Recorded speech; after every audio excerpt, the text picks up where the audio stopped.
Welcome back to Pop Culture Therapy. It's been roughly about 2.5 weeks since the last time we've done a Pop Culture Therapy, mainly because Cruellica was out at Anime Detour. Yes, so for anyone who is new to our podcast or YouTube video, even though you can't see us right now, my name is Cruellica Kain.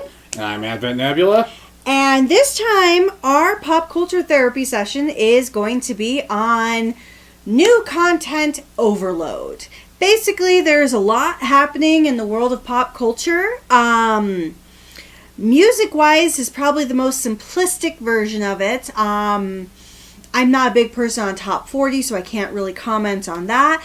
But I know that you have a few concerts you're going to be going to. Yeah, Ghost and Nothing More coming into town on the 30th and 1st. September 30th, October 1st, I'm going to the September 30th show. That's going to be in Loveland because I don't want to drive to the Colorado Springs for these two bands, which I know is going to get met by protesters in the Springs. But there's been a lot of interesting music, especially since a lot of classic music is popping up in movies again. Oh yeah, it's amazing. Just looking at the trailers from Shazam, but also Hellboy's new trailer, and supposedly what their soundtrack has it. And then, as we talked about previously, Captain Marvel as well, reaching back in the 90s. Oh yeah, Shazam had a lot of great music from, I would say, mid-90s, late 80s as well. Definitely check out the soundtrack. But Shazam, just kind of going into that for current pop culture, Shazam was a great movie. Definitely well worth a watch, especially because DC's cinematic universe, or whatever they're calling their extended universe, as they're calling it. Oh yeah, their extended universe. Outside of, obviously, Aquaman and Wonder Woman, we've had a lot of flops when you look at that universe. But Shazam was a great film. It was kind of a nice, in a way, coming of age teen movie, kind of like Goonies or there's so many movies, even like Lost Boys, because you have so many different elements. I know Kaiji Okami, who's been a big fan of Captain Marvel, which was the moniker for Shazam for so many years before it came back in 2000. It was 2011 when they did the New 52 and rebooted it and changed his name to Shazam, because that's what the 90% of the people that knew the character called him that. They didn't call him Captain Marvel, and DC was just like, with all the copyright issues that come along with Marvel owning the actual name right to Captain Marvel, because DC didn't do anything with it when they bought the original comics from Fawcett. From Fawcett, that they just decided, you know what? We'll just keep it as Shazam now, even though he appeared in Captain Marvel and Justice League Unlimited. And they do make references, kind of like what Aquaman did and Wonder Woman. They do make references to the fact that Batman v Superman does exist. Not saying it was a good movie, not saying it was a bad movie, because we all know it was terrible. But they do reference that very briefly and kind of like a tongue-in-cheek like manner. But it is absolutely hilarious, and for someone who really doesn't know much about the character, I actually enjoyed a lot about it. You watched the movie this weekend too. The same night they were, and same theater they were at Shazam. I went and saw Pet Sematary, which, for a remake, it's not the same movie. They made some major changes in this film, but kept the horror. I think it was even scarier than the original, the way they did this. I'm not going to be spoiling anything for anybody that knows the story, though, too, because in the original, of course, it's the 2-year-old that gets ran over by the semi. This time, it's the 11-year-old at the beginning of the movie that gets ran over by the semi. And it just, the way they did it, and the actress that plays the girl in this movie, she knocked creep factor out that you wouldn't be able to get with a toddler doing the role, because it'd be CGI at this point. Now, there's a couple of other movies that are coming out this month that I'm looking forward to seeing. I definitely am going to be checking out Pet Sematary because I'm a huge fan of the book and I enjoyed the original movie. So I want to see how they adapt everything. But the other two movies that are coming out, that with the plethora of movies that are coming out, because there's so many that it's hard to keep up with, I know I want to see, and you want to see, Advent, both Endgame for Avengers, as well as Hellboy. Yeah, and the Hellboy remake looks like it's taking the spirit and the raunchy humor from the comics that we never got with the Del Toro version, which, even if it's going to have a low critic score, I'm still going to go see it because I'm curious to see what they did with that humor that was in the comics.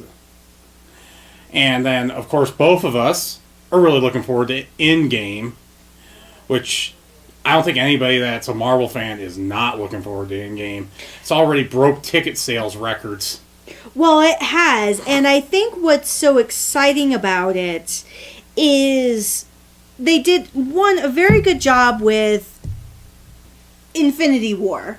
They didn't spoil too much in the trailers for Infinity War when that came out. And then when everyone saw the movie, if you haven't seen Infinity War, spoiler alert, Thanos wins.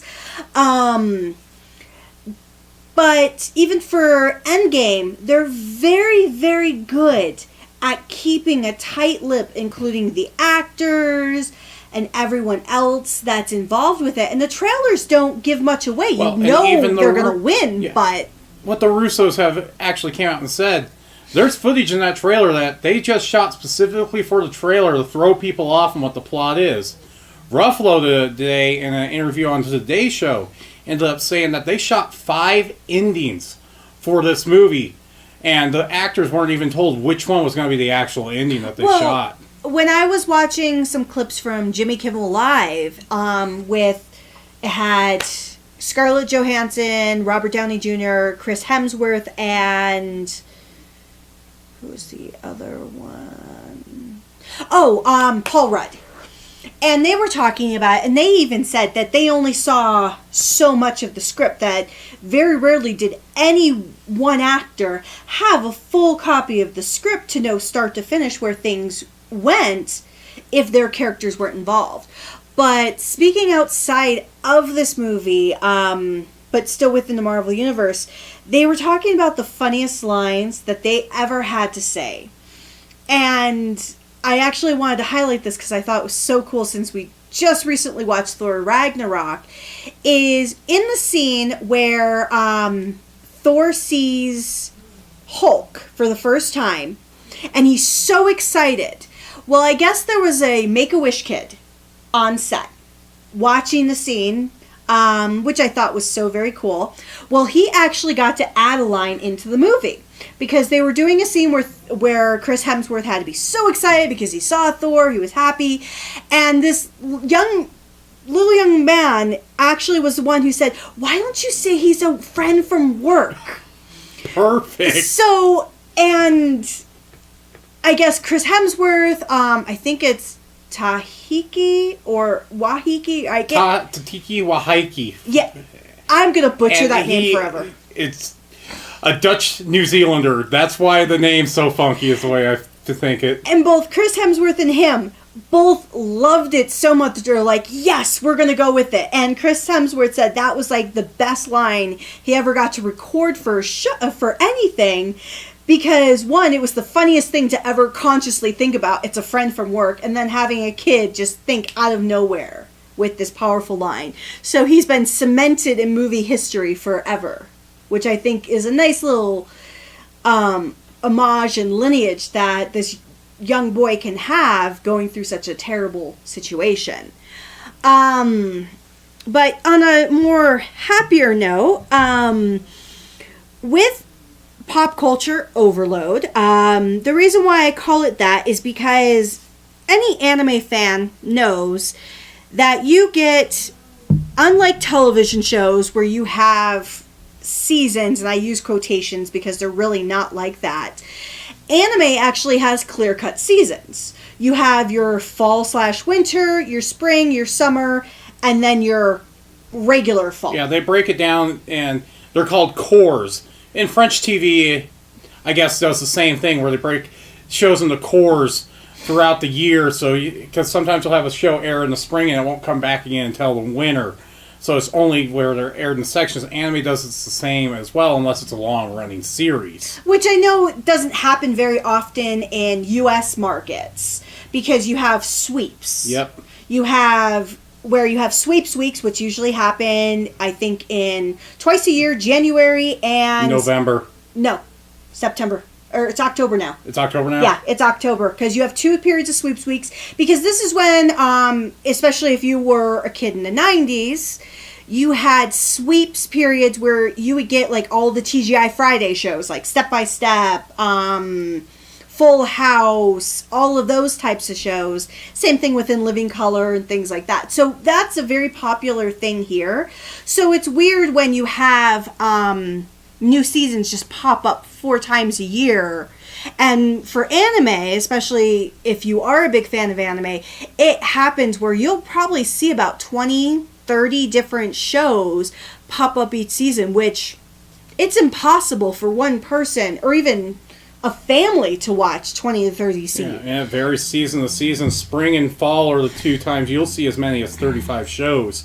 And spring is usually when you get to see, depending on if it's a long-running series, which could go all along, or if it's one of those segmented shows, spring and summer, spring and fall are when they do it. Are when you get the more popular shows that come on and air. Yeah, because Attack on Titan's 3rd season, 2nd half, which is going to lead up to where the manga currently is at when the season ends. Airing right now. Yep.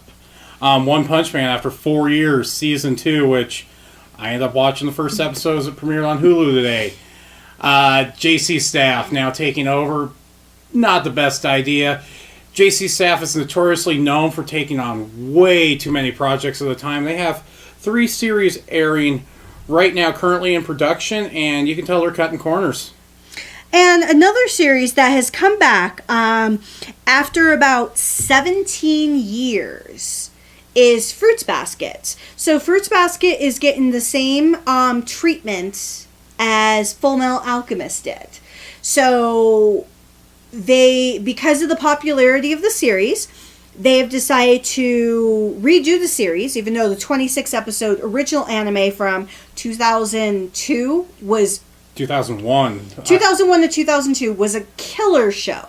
If you have not had a chance to watch it, I definitely would, because it's well worth it. It's a great, nice little introduction into shoujo anime. And it's one that male viewers will actually be able to enjoy and get into for a shoujo series. And it's very faithful to the manga at that point in time as well. But they had to deviate along the second half because the manga wasn't as far as it is now. Yeah, and they still ended at a point that was actually in the manga, and you just thought, well, maybe someday it'll come back. Well, the author, she didn't like the original adaptation, felt her art style improved as the manga went along, and wanted the latter half from when she was doing the last 5 volumes art style to be the art style for this reboot. And it works immensely well. I got a chance to see it at the Alamo Drafthouse the first 2 episodes. Very impressed. The dub actors, almost all of them are returning except for some of the minor characters, or in the case of Momiji's actress, she's gone, so they're replacing her. But for what I got to see with the first 2 episodes, spot on with that. You can tell there's been a big age difference between the 17 years from when they last recorded to now with a few of the voices. With some of the voice actors, it's definitely hard. For example, one of the main characters, his name is Shigure, and the way his voice portrayed in the original anime versus his voice now being the same actor, you can tell age. It's not that it hasn't been kind to him, because he still is a great voice actor, but you can hear the difference in tone. Same thing with the main voice actress for Toru, Laura Bailey. Even though she's been consistently doing voice acting, most recently she can be heard as Mary Jane in the Spider-Man video game. And she still sounds like it, but you can definitely hear a difference. Not that it's a bad thing. I watched, before I watched the English dub of the first episode, I watched the Japanese cuts. And I have to say, for recasting all the voice actors, because in Japan, they didn't want to reuse the same cast. They wanted to give it a new, full adaptation, which it could be good or bad based on individual likes. And I have to say, having listened to the Japanese track of the original anime as well, I do like the modern Japanese voice cast. Yeah. Because they actually hit each character so much more fluidly than they do the original Japanese voice cast. It's just so weird, though, because we met her at Nandescon, the actress that's voicing Toru, because Hunter x Hunter was so big, and she's the voice of Gon in that. Mm-hmm. And it is weird because Laura Bailey, who does Toru in English, she has always been primarily a female character voice actress. Which, in all anime, as you may have noticed yourselves, is you can have a voice actress play boy or girl based on the type of character, based on the age of the character, based on the show. In Japan, very often, you can have even female voice actresses play very masculine characters. Look Goku is the biggest example of that. I was going to say, all of the Son family. And then Kenshin, if you ever listen in Japanese, Kenshin's voiced by a woman as well. And so it's always fascinating when you have a voice actress where she's known primarily for playing young male or even male characters, to having a take on a very female character who's very not meek or mild, but different. And I have to admit, that's the one thing I love about this modern adaptation of Fruits Basket. Well, in the Japanese, they pulled for Kyo and Yuki, the two actors playing them, especially Yuki's actor. He's been in a lot of roles where he's this masculine, tough guy. Now he's got to play Yuki, which is a pretty boy character. Pretty boy, but very, very dark background. And one thing I actually love about what they've done for the anime matching, or the current anime matching with the manga, is Toru, for example.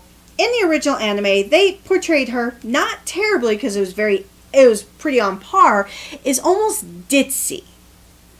Which she is ditzy. Yeah. That's not an argument, but she's actually very intelligent. Yeah.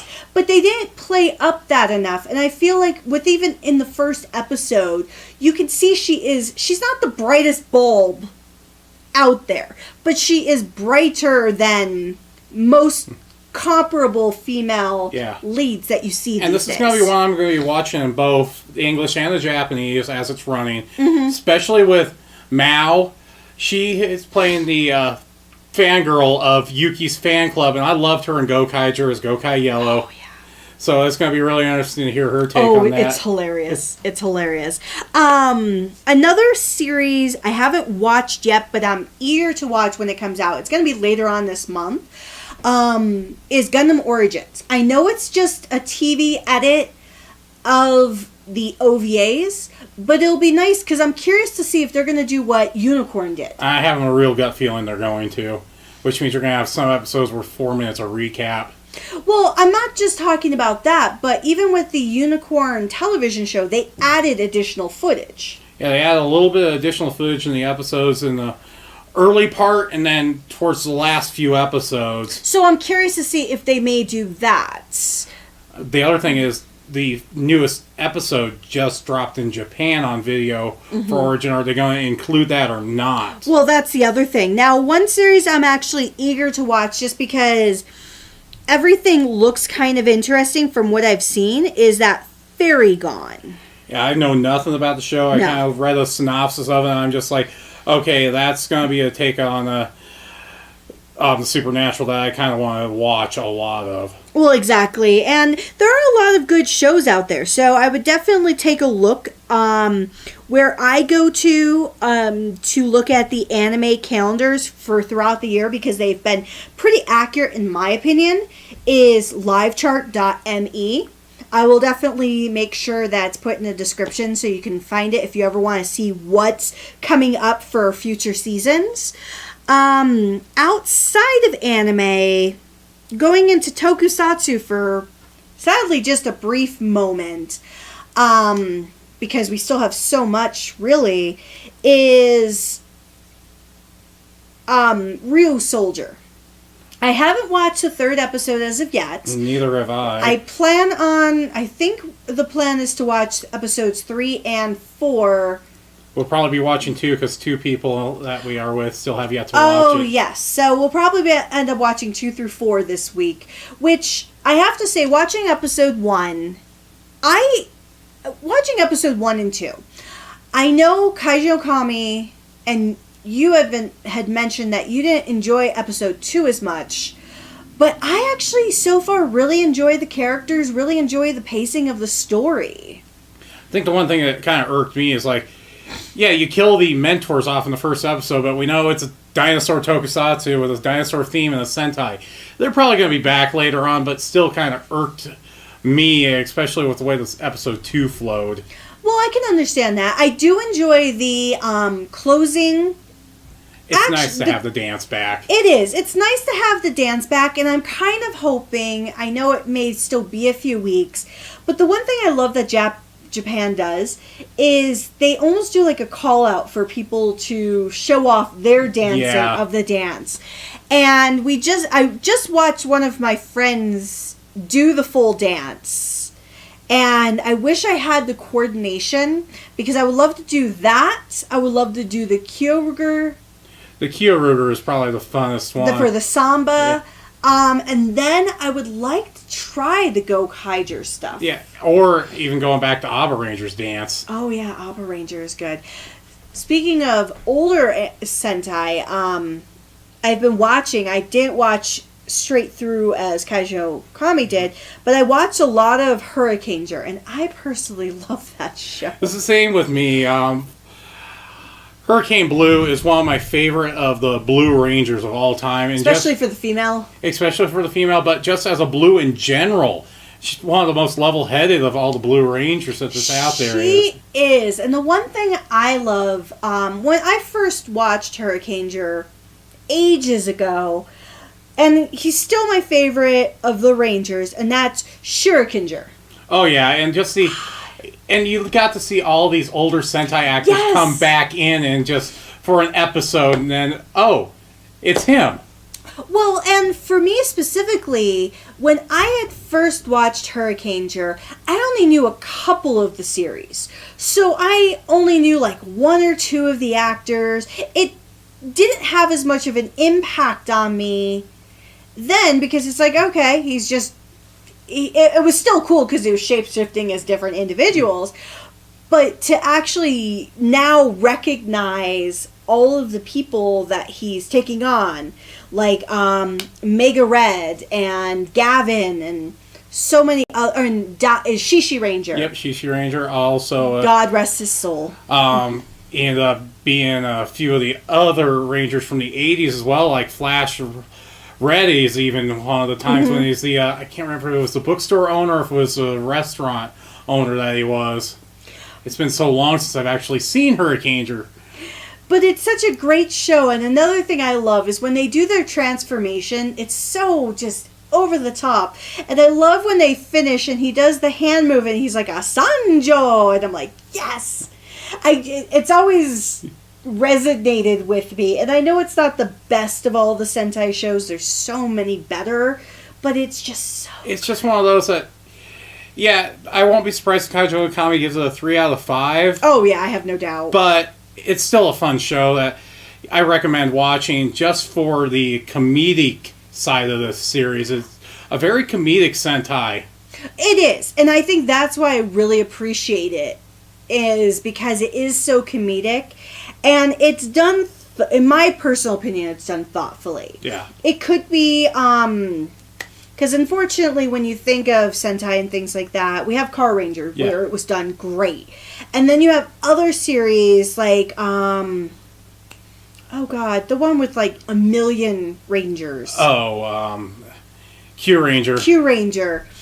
that when they tried to do their comedic elements, it just failed. And then Go Onger was between Hurricane and Go Onger really wasn't a comedic sentai, and Go Onger kind of fell flat on its face, and just the talking cars with faces didn't help at the time either. No, it didn't. I can't wait though for the next series to watch, because that's another one of my favorites, Abba Ranger. Yes, and we're getting 5-man more than likely. First for the American releases, but Abba Ranger, I'm expecting probably a September release on that. That's what Kaiji Okami mentioned. He's hoping for a release sooner rather than later, because I personally, I love Abba Ranger as well. Yeah.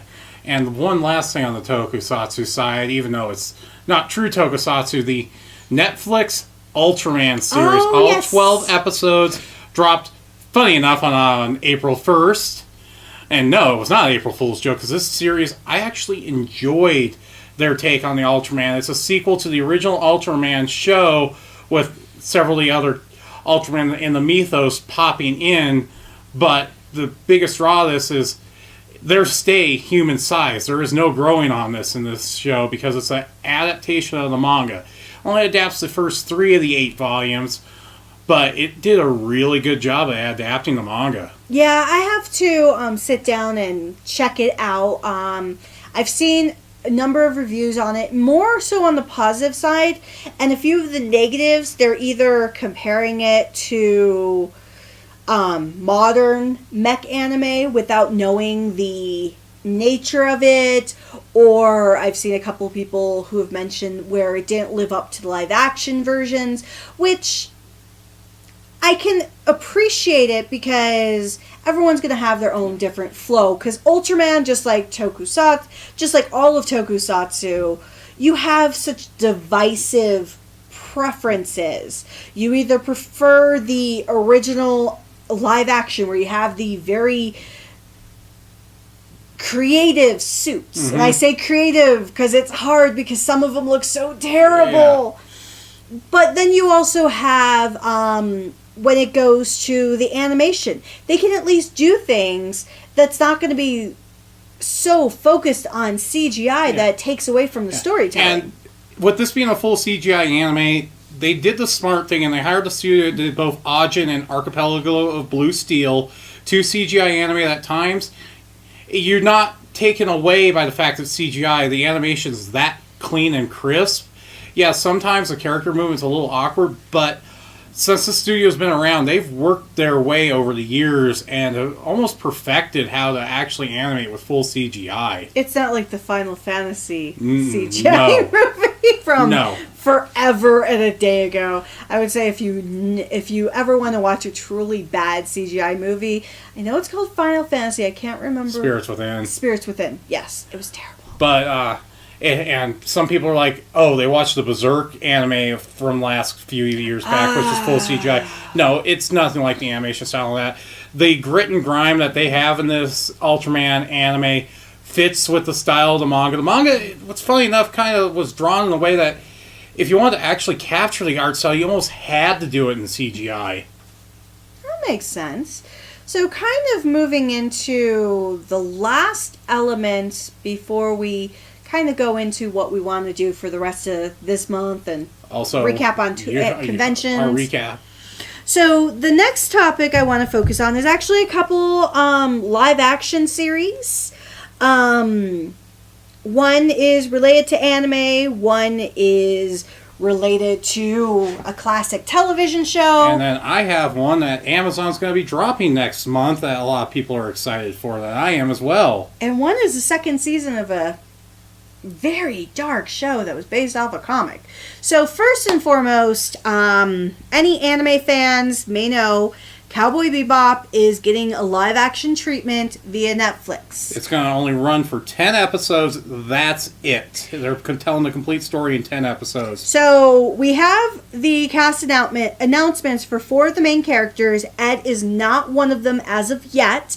They have not picked a character for her. But for Spike Spiegel, we have John Cho. You would know him as Sulu from the current Star Trek films, or Harold and Kumar. Or if you've seen, and this is where people I'm going online, it's like, stop freaking out. Did you watch Searching that came out last year? Oh, yes, I heard that was That good. is where I think landed him this role, because they said, even in the press release on Variety, they're going with more of a dramatic take than the action side on the series, which, for a space opera, probably a good take if you're doing live action. And Steve Bloom did come out and publicly say, give him a chance. He is not going to be the exact same type of actor that Steve is when he was voicing Spike. And if you're on the Japanese side, I'm glad they went with an Asian American actor, because Spike's design was based on a very famous Japanese actor from the 60s and 70s. Yes. And then for Jet, we have Mustafa Shakir, who most recently, he's been in a lot of stuff, but most recently he was Bushmaster in Luke Cage. Which, that's, to me, ideal casting if you're going to go with a character like Jet, because that's similar personality. Oh, yeah, very similar personality. And also, I think because he had to have that very calm temperament at the same time, which is what Jet is known for, I think it'll work perfectly. And then, unlike with the anime where Spike was 27 and Jet was 37, they're going with two actors that only have a 4-year age difference, with John Cho being just a few years older than Shakar. Which I think is fine, because it's not like Jet was acting like a father to Spike. He was acting like the father to Ed and Faye. Yes, and so having him older than Spike is not a requirement. The next actress who's playing Faye Valentine is Daniela Pineda. She has been more of a TV actress. She was in, like, Vampire Diaries, the originals. Jurassic Kingdom Fallen World. Jurassic World. Fallen Kingdom. She was the scientist girl in that. Which I've not watched anything that she's done except for Jurassic World, and I can't pin her as the reason why that movie was so terrible. She had such a minor role compared to the rest of the main cast. Yeah, so there's many other problems, and I can't find fault with her because she's not one of them. Lastly, the last actor to be announced, which kind of makes sense when you announce Spike, you have to announce Vicious. Yes. And Vicious is being played by a British actor named Alex Hassel. And to be fair on him, I did look up, like, his credits, and I haven't seen anything of what he's done. However, the one thing that gives me a little confidence is he is a Shakespearean actor. And Peaky Blinders, if you've ever watched it on BBC, which is the only thing I know him from, it's a good show to check out because it deals with a certain time period with the mobs and gangs that kind of sparkled up around London in that era, which he was one of the main characters, which I think is going to be a good casting choice for that. Well, I think having a Shakespearean actor, he understands drama, he understands the nature of, because he was in Hamlet, he was in Richard III, which, knowing those plays, I think he could fit The mob boss mentality. Yes. The next thing I want to reference is actually one movie that Daniela Pineda is in, that I just remembered a second ago, is actually a movie on Netflix, which I just recently watched, not knowing that she was in Cowboy Bebop. It's called Mercy Black. If you're a horror movie fan, think of this as almost like a Bloody Mary type adaptation.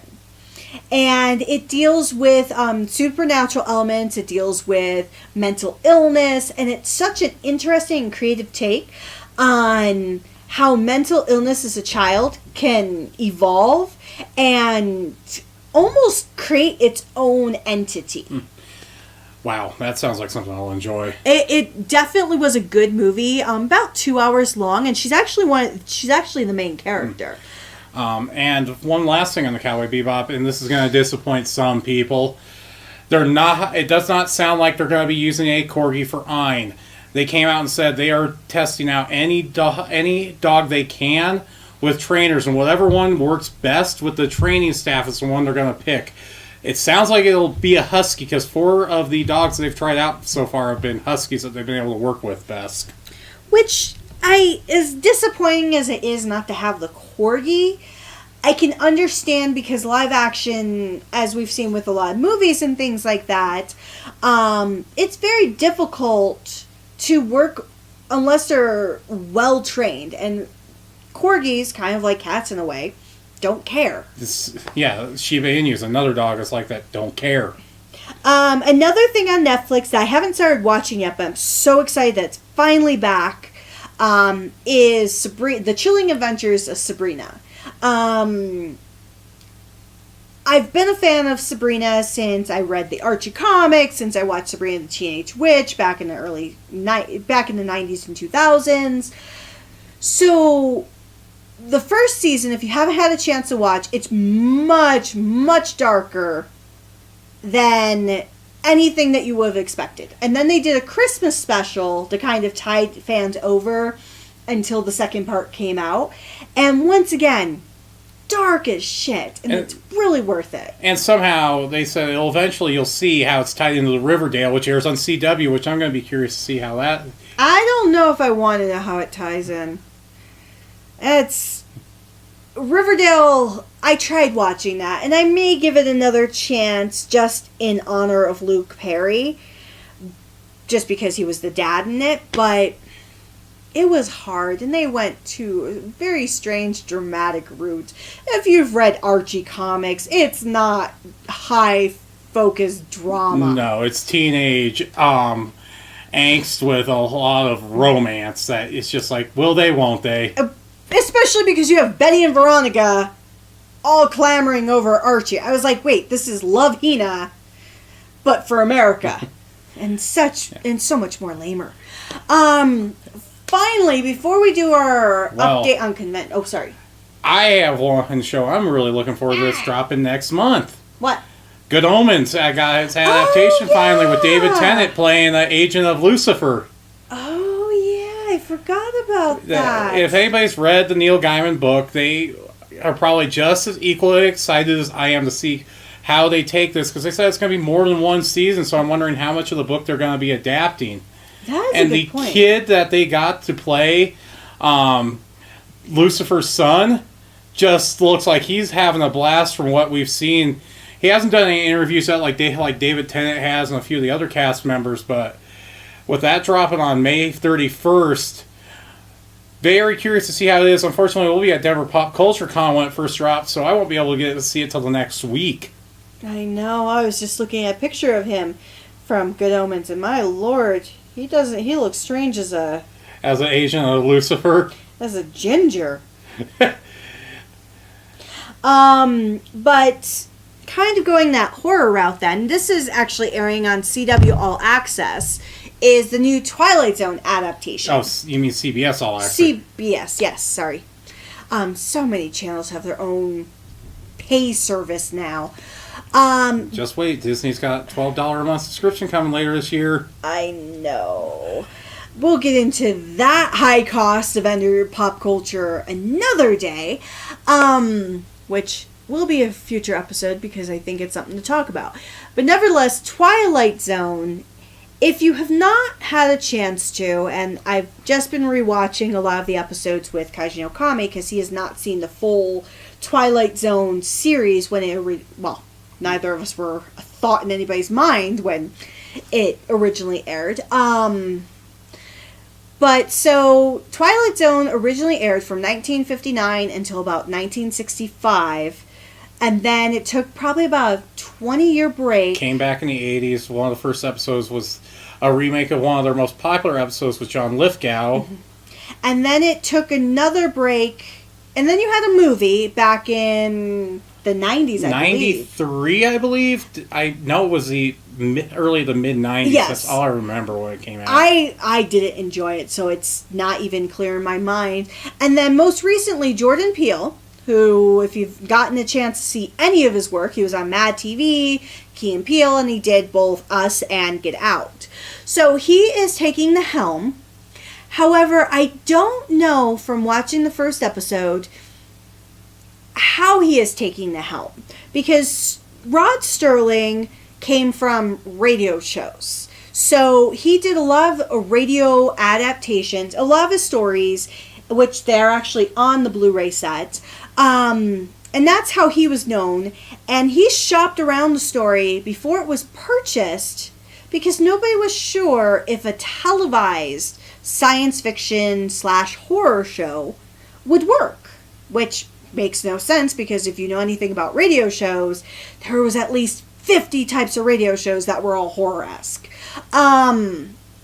So it plays a lot on the mind. This first episode, The Comedian, for Jordan Peele, it feels like a Twilight Zone episode, but it feels like it goes way too long. Yeah, it was 55 minutes.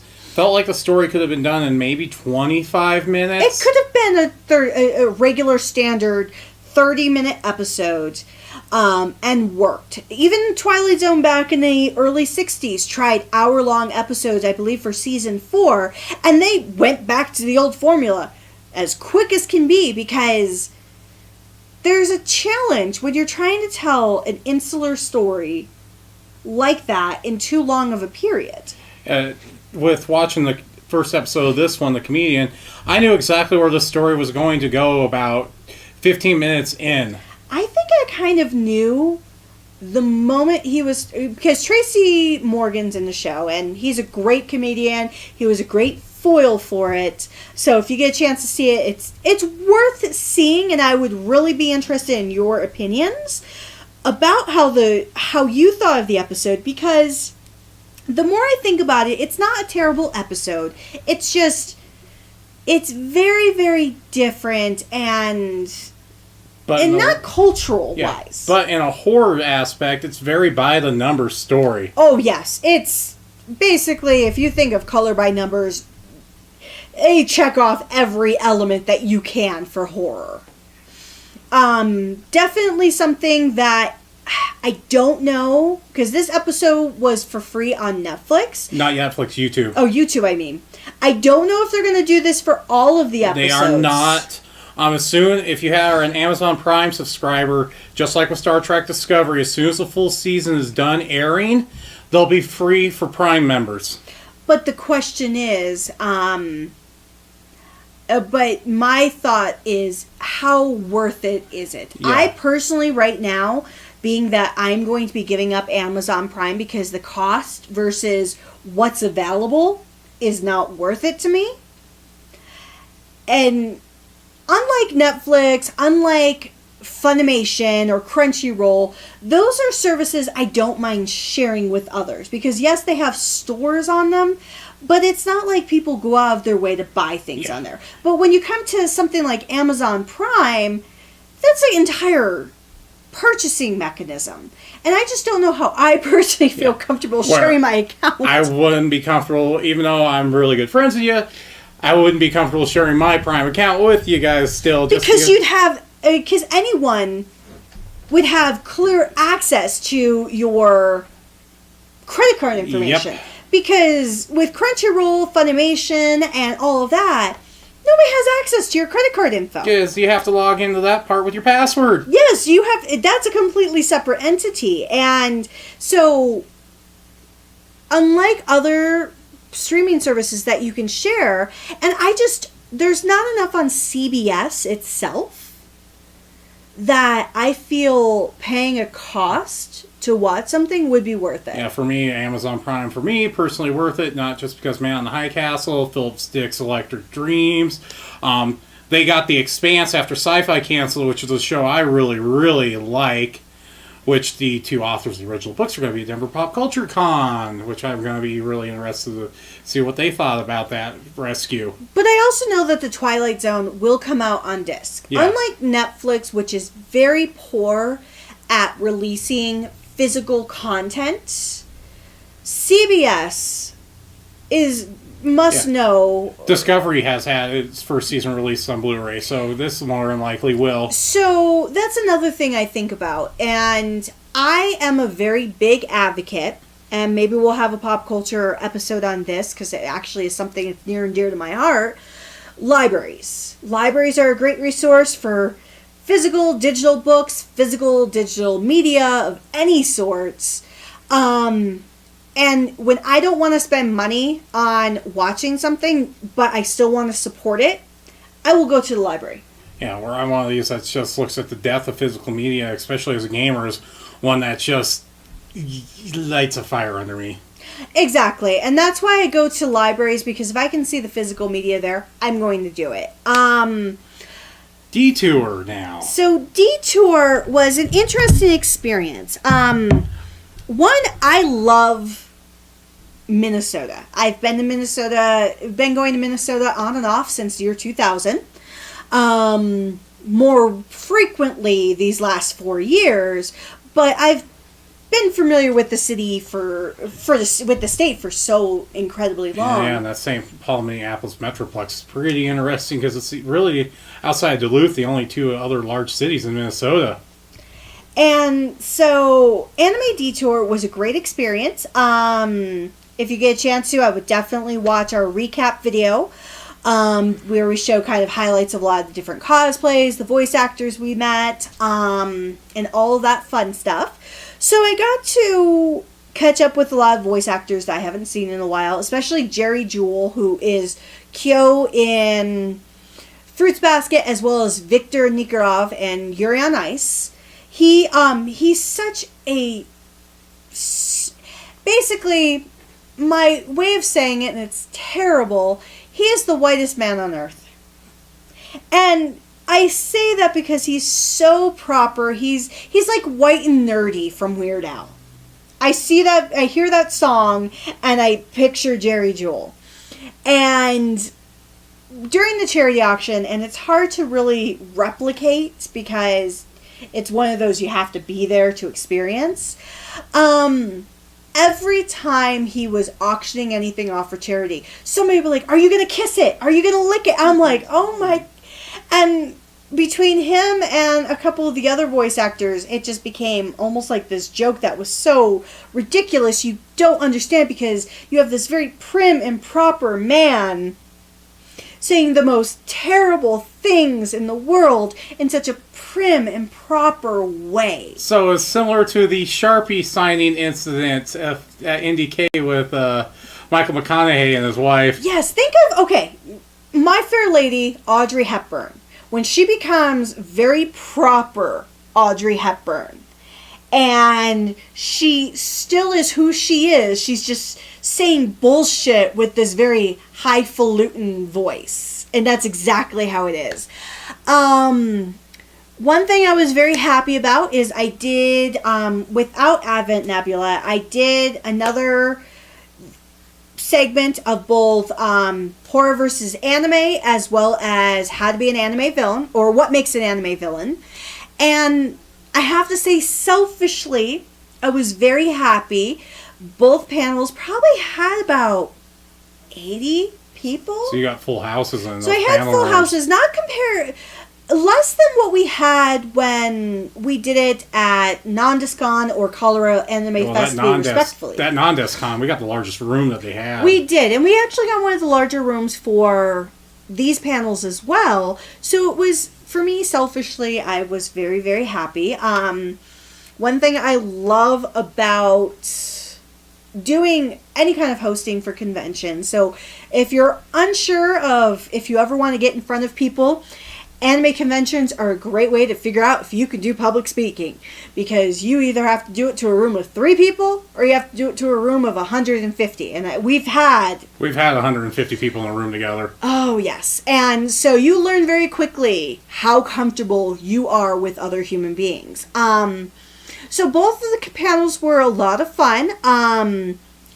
Got to have a lot of interaction with the audience, which I personally always enjoy, because when I do darker panels, or when we do darker panels, having audience participation lightens it up, because we're talking about villains. We're talking about horrible characters that do terrible things, and we've done a podcast about it. Both you and I have really messed up sense of humors at times, so... Yes, and then doing the same thing with horror. You have to have it. And so with that, I know we've talked about actually including new panels into our repertoire, which I'm hoping, if not this year, next year, we can start rolling out. For sure, Colorado Anime Fest next year will debut What Makes an Anime Hero. Yes, What Makes an Anime Hero, and then possibly I was thinking of maybe we could do a panel on maybe even doing a pop culture therapy session live at one of the conventions. That would not be a bad idea. And then we can kind of take into account, and we can even show some presentations of different things. Rather than showing footage, maybe we'll show images because of copyrights. Thank you, Marvelous Japan, which, not to go too far off, but one of my YouTubers that I actually know, which will be a Color Anime Fest, Otaku Daikun, got hit with a copyright strike by Marvelous, just like Kaiju no Kami did. Yes, which was on my Horror versus Anime panel. So I feel like a terrible, terrible wife right now because my panel got him a copyright strike, which did in fact happen last year as well with the exact same panel. Twice. I'm like, stop posting my panels. Not anymore. But I want to post them because I want people to enjoy and see the interactivity I had. Or we had, depending on who is doing it. But I got the perfect revenge for Kaiju no Kami because since I did not have Advent Nebula with me this time, I had to have somebody else controlling the footage. And Kaiju no Kami finally got to understand why I get so frustrated when he is telling me to control the footage. And then he got to feel my pain. Yeah.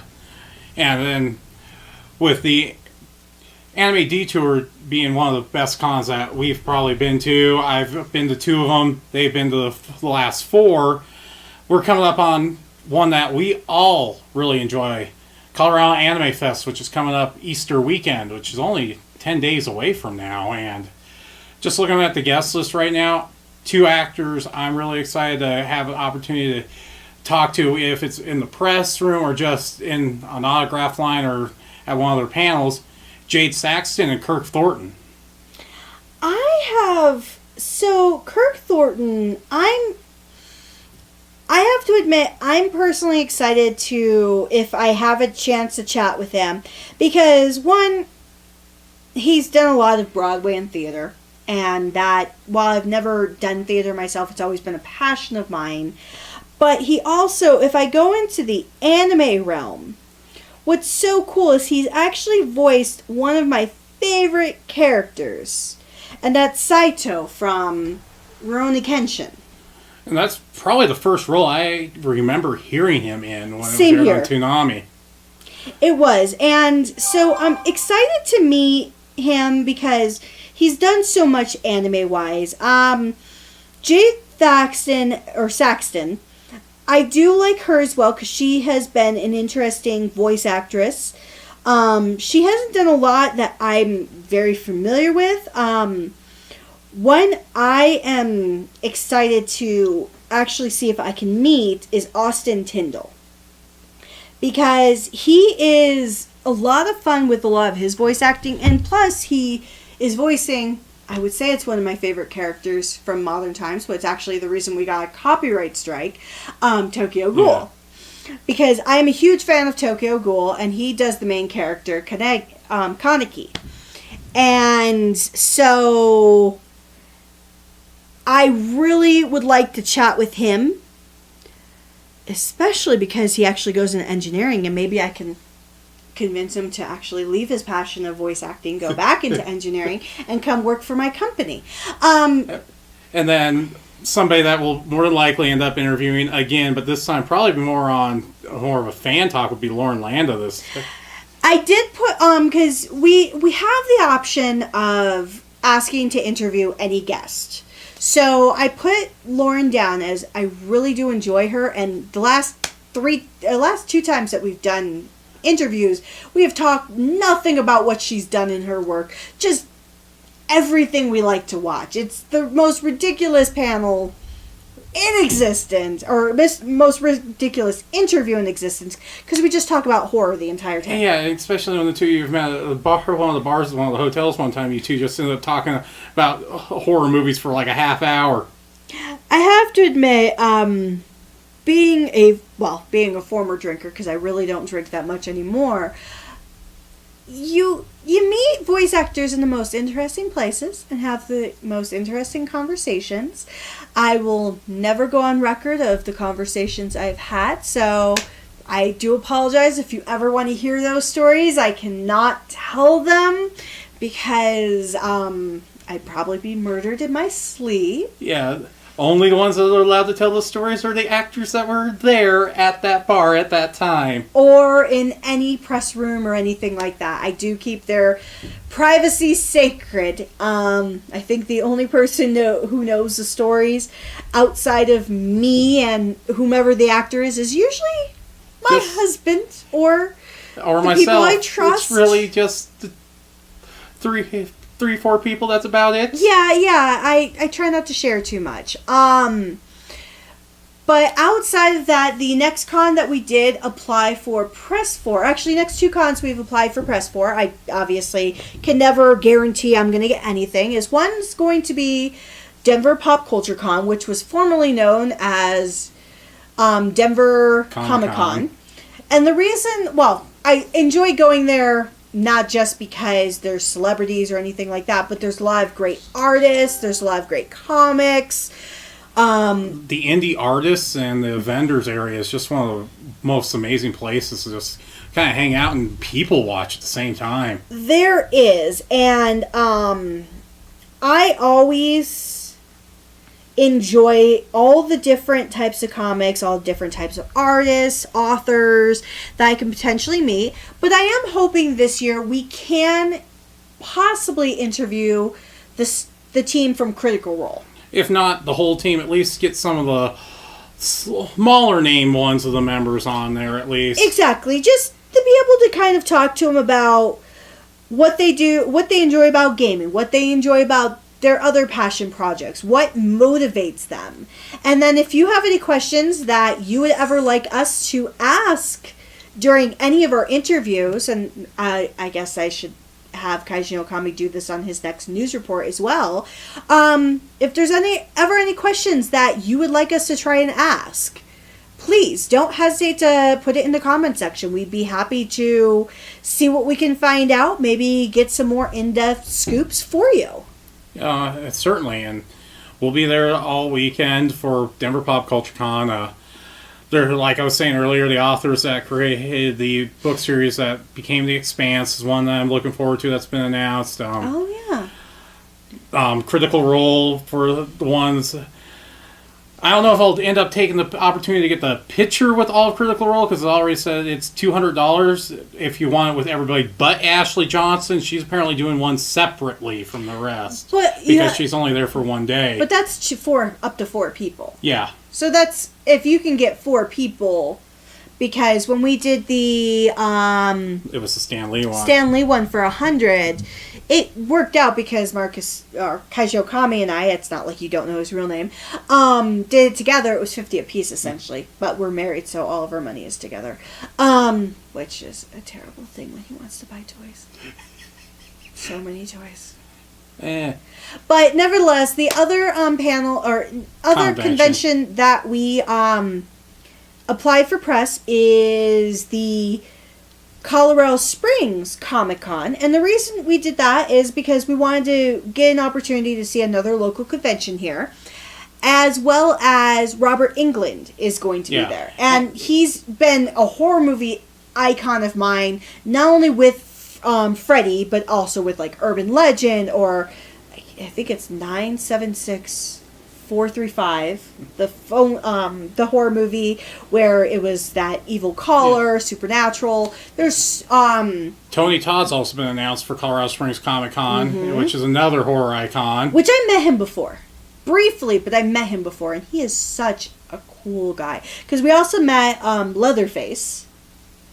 We met the costume, or the I can't remember his name. We have a picture of him for Jason Voorhees, and it's always interesting when you can meet these horror movie icons, especially for Candyman. Yeah, there was one other announcement they had for Colorado Springs Comic Con just recently. I can't remember what it was. It was Power Rangers related too. The only other convention that we're looking at is, I believe it's called Anime Fargo, out in Fargo, North Dakota. I I'm hoping Fargo, Nebraska. No, North Dakota. North Dakota. Okay. I'm hoping North Dakota doesn't want to kill me like Nebraska does. Because that's the scariest drive I've ever had in my life, in the middle of nowhere in Nebraska. So when we go to Fargo, I believe we'll be flying. So I will be drinking at that particular moment. Because I hate flying. But, so... And that convention falling right around my birthday, I more than likely will not be going. And that's the hard part. But we may look at another convention that we can all go to together, depending on schedules, how they line up. If you have any suggestions of conventions, if you're not local to Colorado, please let us know. We're always looking at new places to go to, because few conventions in Kansas have been coming highly recommended as well. Yeah, and there's a... if it didn't fall at the same weekend as Colorado Springs Comic-Con this year, which was Anime Fest down in Texas. Oh, yes. And it's really dependent.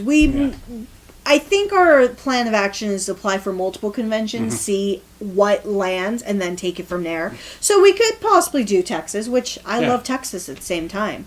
Yeah, since with Acon's problems we've had, it's just like Anime Fest in August is probably just the better bet to look at now. Sadly, we have come to the conclusion that we most likely will not be going to Non-DisCon. Probably for the next few years. Probably for the next year or two, really depending on... Well, this year we are not going. Next year we're kind of going to see what people say about the new hotel before we decide if we want to return in 2021. Oh, yes. But with that said, I think that's pretty much all we have for this week's Pop Culture Therapy Overload. Yep. Next week, our Pop Culture Therapy session is going to be on something that I didn't know we'd get to. And the reason I say that is because I just was reminded that it's the 20th anniversary of quite a few different anime series. And it's been, in the last few years, it's from 98, it's the 21st anniversary for Trigun and Cowboy Bebop, 20th anniversary for Fraternity Gundam, and several other, like Big O, all turning these ages this year. So look back at the series that are turning 20 or even 30 years. So with that said, our next therapy session is going to be on 90s anime. We are each going to pick 10 anime series. They may interconnect. They may be completely separate from each other. And we're just going to have a therapy session where we're going to talk about those series and why they are definitely worth it. They could be something as obscure, for many of you, as Saber Marionette J. Or something as popular for people, especially with its new OVAs, Yu Yu Hakusho. Exactly. So be on the lookout for that. I'm thinking we're going to do it before we get to Colorado Anime Fest next week. Maybe... So you may see it later in the week, but we'll probably end up recording it maybe Monday, Tuesday, depending on how schedules work. And then I'm not working at all next week, so it could be anytime. It could be anytime. So be on the lookout for that. And then while we are at Colorado Anime Fest, we're going to try to do some live streaming, see how it works, because I'm not entirely sure, because internet connections are faulty no matter where you go. And with the Marriott having that new setup, their Wi-Fi may be really good or not so good. But at least we have Verizon. Good commercial aspect for Verizon. They have the best towers in the state of Colorado. Terrible customer service, great towers. Yeah. And if you're driving through Iowa, it's the only phone carrier that'll work. Yes, we learned that the hard way. So, on that note, everyone, thank you very much for joining us on this therapy chair session. We are now closed, and we will talk to you next week. See you later.